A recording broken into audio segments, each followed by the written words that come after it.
que c'est très polémique. C'est polémique là-bas, mais ça a même fait polémique dans la gauche mondiale, vu qu'avec les élections du mois de juin, se sont posées toute une série de questions sur que faire quand une formation de gauche anti-austérité est très haut dans les sondages, que doivent faire les autres formations, etc. etc. Donc c'est un sujet assez polémique, c'est un sujet compliqué aussi parce qu'il y a énormément de courants, d'organisations en Grèce, c'est quelque chose assez incroyable. Moi aussi, il faut que j'annonce la couleur comme Guéric, parce que ça vous permettra aussi de prendre peut-être une certaine distance par rapport à mon propos, à mon analyse. Mais donc, je suis militant des JAC, de la LCR, donc de la 4e internationale. Et naturellement, j'ai donc une proximité politique avec Antarsia, qui est la coalition de la gauche anticapitaliste et révolutionnaire en Grèce, et dont fait partie notre section sœur, Okdes Spartakos. Donc ça, c'est clairement un biais dans l'analyse. Je vais essayer de pas trop, que ça n'influence pas trop mon jugement, mon analyse, mais bon, voilà, disons que ça joue quand même, c'est sûr. Autre bémol à ce que je veux dire aussi, dans notre voyage, on n'a pas rencontré de militants du Koukoué, on n'a pas eu de longues discussions avec des militants du Koukoué, du Parti communiste grec, donc forcément, là aussi, il y a sûrement un manque dans l'analyse, mais voilà. C'est assumé, c'est comme ça, on n'a pas su tout faire, et Marina témoignera qu'on avait un agenda très chargé. Et puis par ailleurs, apparemment, c'est pas évident de rencontrer le Koukoué, donc voilà. Enfin, en tout cas, quand on est trotskiste.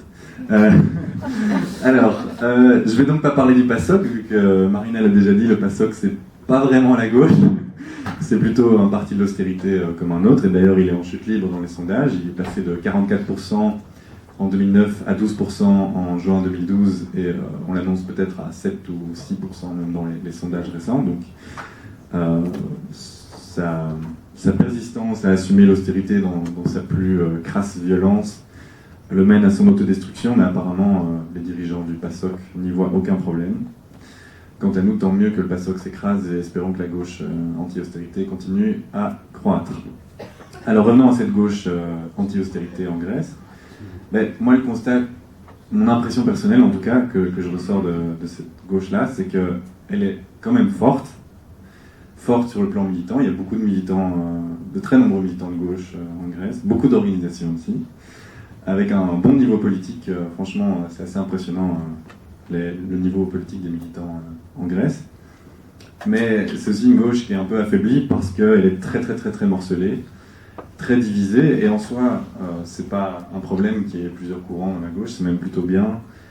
C'est bien qu'il y ait une diversité politique qui représente les différentes options sur la table, qui représente aussi, comme on dit, certaines couches de la classe des opprimés, qui représentent différents niveaux de conscience, etc. Ça devient un problème à partir du moment où on ne sait pas travailler ensemble, et c'est quand même assez souvent le cas en Grèce, en tout cas jusqu'à un certain niveau, mais je vais y revenir.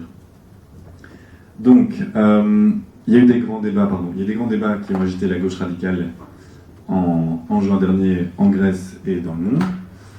La question, c'était l'unité des forces de la gauche anti-austérité, c'est-à-dire Syriza, le Koukoué et Antarsia.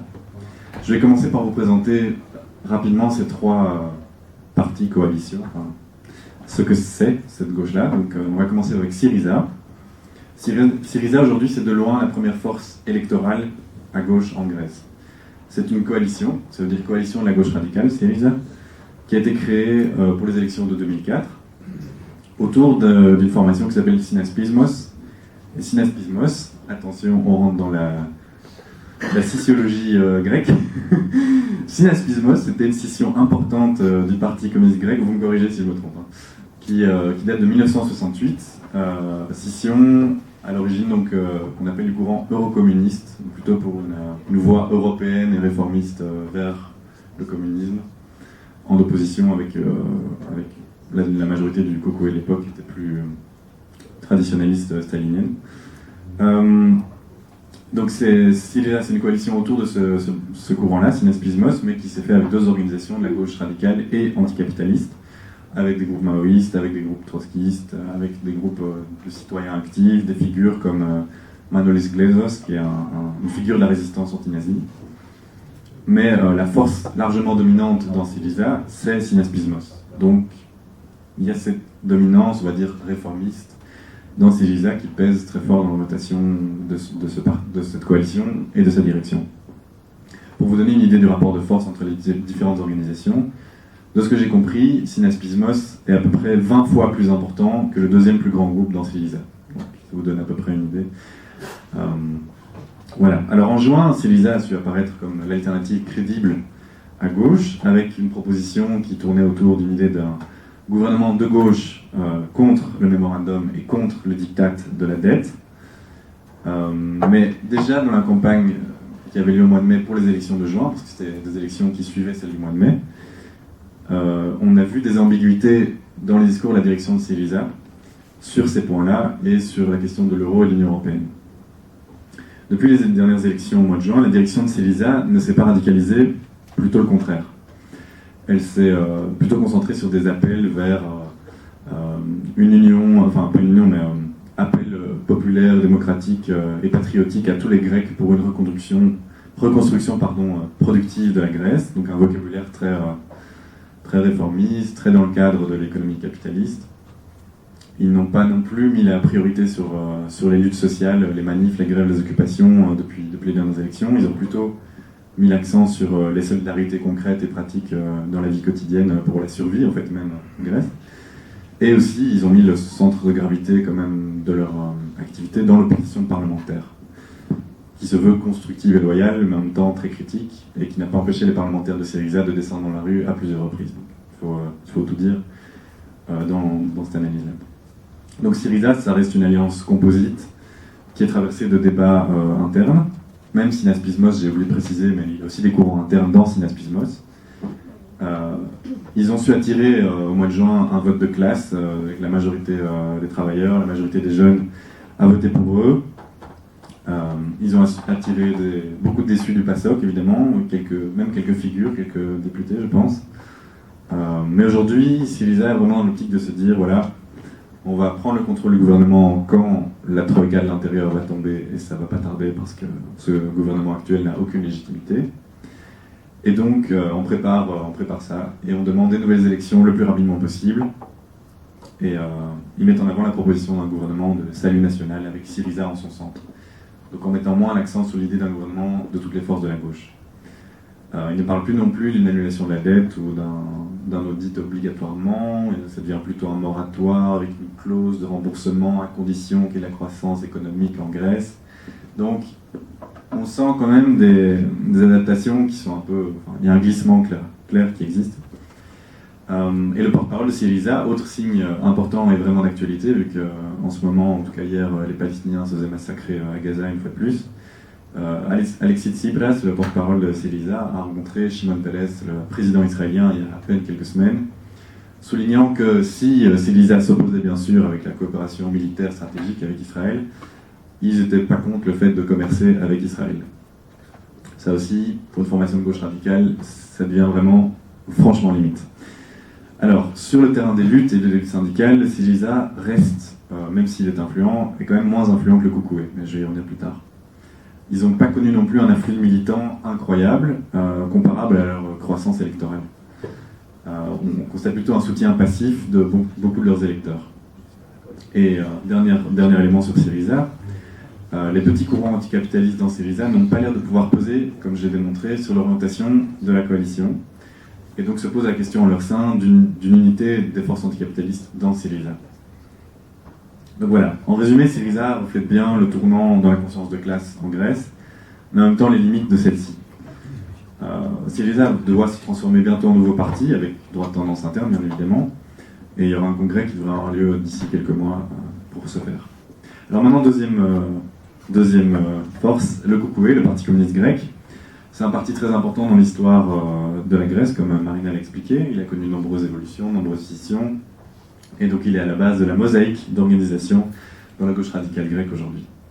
Il est dirigé depuis 20 ans par Aleka Papariga, et il garde une influence massive dans la classe ouvrière, notamment à travers son courant syndical, le PAME, qui fédère quand même des centaines de milliers de membres. Donc c'est vraiment loin d'être négligeable.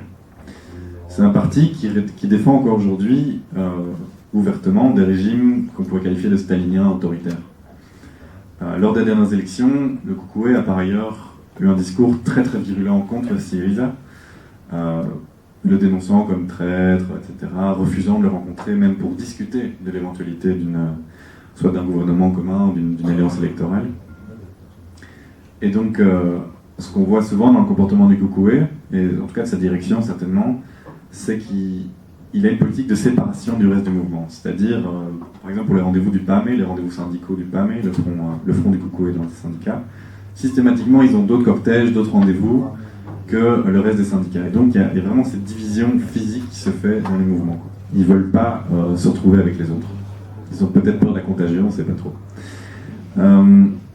Ça n'empêche pas qu'il y ait des ouvertures, évidemment, dans la rue, dans les manifs, notamment lors de la dernière grève générale, le cortège de Kukoué a rejoint la place Syntagma avec les autres courants, et apparemment ça s'est passé plutôt dans une ambiance fraternelle, relativement fraternelle. Aujourd'hui, le programme du Kukoué, il s'axe autour de l'annulation de la dette, la sortie de l'euro, de l'Union européenne, la socialisation des monopoles et la planification de l'économie. Mais ce programme, qui est plutôt radical, le Kukoué défend son application à travers le moyen du Parlement et des élections principalement.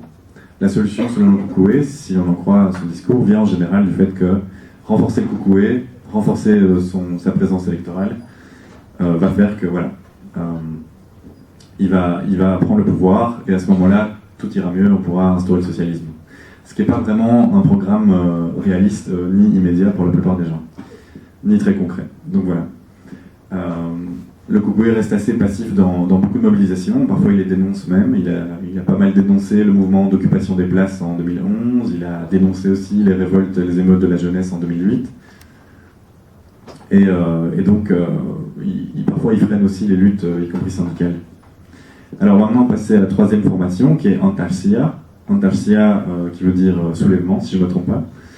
Antarsia, c'est la coalition de la gauche anticapitaliste grecque, c'est beaucoup plus petit certainement en termes électoraux et aussi en termes militants que Syriza et le Kukoué, mais c'est quand même une coalition anticapitaliste très importante, surtout à l'échelle européenne, parce qu'elle compte pas loin de 3000 militants actifs, ce qui à l'échelle de la Grèce est vraiment énorme, et elle compte aussi les principaux courants révolutionnaires et anticapitalistes de Grèce en son sein.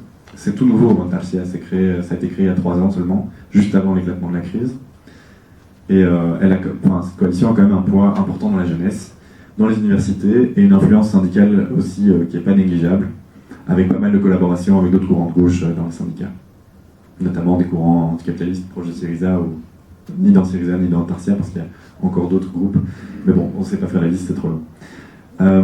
Donc voilà, Antarsia, ils défendent aussi un programme de rupture anticapitaliste, basé sur le renversement du capitalisme, les mobilisations sociales, la lutte des classes, l'auto-organisation des exploités et des opprimés, la sortie de l'euro et de l'Union européenne, mais seulement parce que c'est la conséquence nécessaire du refus de payer la dette et de la nationalisation du secteur financier des banques. Il y a pas mal de débats aussi à l'intérieur d'Antarsia, comme il y en a dans Syriza, sur l'attitude face à cette sortie de crise, à la sortie de l'Union européenne, sur l'attitude vis-à-vis de Syriza, sur l'attitude par rapport aux fascistes. Donc voilà. Et Antarsia organise sa prochaine conférence nationale, la deuxième seulement de son histoire, au mois de décembre. Donc il faut suivre cette évolution-là.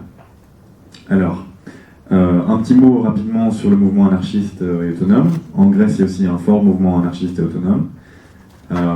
Il a gagné pas mal d'influence après les émeutes de 2008 des jeunes. Mais plutôt récemment, on va dire que leur absence de perspective politique et certaines fois l'association des anarchistes avec des actes de certains militants très très violents, et notamment un qui a causé la mort d'un militant du Kukoué, ont pu faire perdre aux anarchistes et aux autonomes une partie de leur influence. Mais ils restent quand même très influents, très importants. Ils sont clairement les meneurs de la lutte antifasciste aujourd'hui, et ils ont toujours une présence aussi à travers des lieux culturels autogérés, des médias alternatifs, etc. Alors, avec une telle constellation d'organisations, des coalitions, des groupes de gauche en Grèce, on voit qu'il y a des dizaines de milliers de militants. On imagine vraiment le potentiel d'une unité d'action qu'il pourrait y avoir entre toutes ces forces, mais malheureusement on en est encore assez loin. Alors il y a quand même des coopérations qui existent, notamment dans les initiatives antiracistes, dans les syndicats aussi, j'ai déjà un peu dit. Dans le mouvement d'occupation des places, il y a eu des collaborations aussi entre Syriza, Antarsia, même des militants du Kukoué qui ne suivaient pas leur direction. Donc voilà, il faut espérer que le souci de Syriza d'apparaître comme un parti de gauche responsable ne va pas l'amener à prendre ses distances avec les courants plus radicaux. Et je vais quand même faire un tout petit mot aussi sur la lutte antifasciste. Donc c'est vraiment une question très importante pour la gauche grecque aujourd'hui.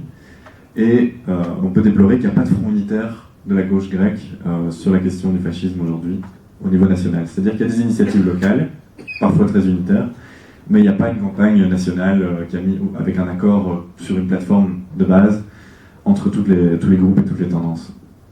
Les anarchistes mènent leurs propres actions, on verra ça un peu plus tard, avec parfois les militants d'Antarcia et parfois des militants de Syriza. Mais bon, apparemment, c'est pas la priorité des priorités pour Syriza. Le Koukoué, carrément, s'implique quasiment pas du tout dans la lutte antifasciste, malgré qu'il soit, y compris physiquement, visé par les fascistes en Grèce. Donc voilà, ça c'est clairement un gros problème. Il y a des débats sur est-ce qu'il faut affronter les fascistes physiquement dans la rue, est-ce qu'il faut demander l'interdiction de l'aube dorée, mais aujourd'hui ça devient difficile avec un parti qui fait 7% et qui a une vingtaine de députés. Et aussi, est-ce qu'il faut faire un front antifasciste qui soit juste celui des anticapitalistes ou plus largement toute la gauche?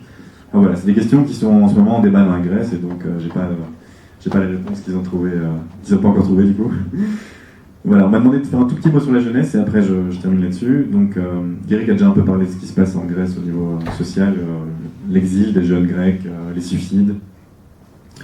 La jeunesse en Grèce, elle est quand même fortement influencée par les anticapitalistes et les anarchistes, plus qu'en Belgique certainement. Elle a connu un mouvement étudiant très fort en 2006-2007, très très très fort vraiment. Mais ce mouvement étudiant grec, il a beaucoup de particularités. Je vais juste en un mot le résumer, c'est qu'il n'y a aucune structure nationale centrale du mouvement étudiant en Grèce. C'est-à-dire qu'il y a des associations étudiantes par faculté qui sont liées au sein d'une fédération. Mais cette fédération, elle existe une fois par an quand il faut convoquer les élections dans les facultés. Autrement, c'est vraiment l'autonomie des assemblées générales et des facultés et des courants politiques dans la fédération. L'autonomie est totale, quoi. Ce qui se donne un poids important aux assemblées générales et à l'auto-organisation des luttes étudiantes, et ce qui est plutôt positif.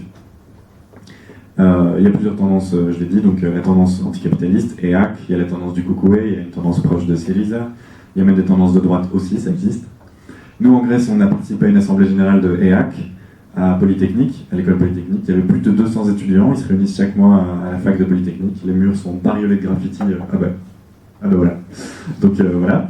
Ça c'est une classe dans une université en Grèce. Pour vous donner une petite idée, dans la classe, hein, pas dans le couloir, dans la classe. Voilà. Donc c'est une certaine atmosphère assez sympa.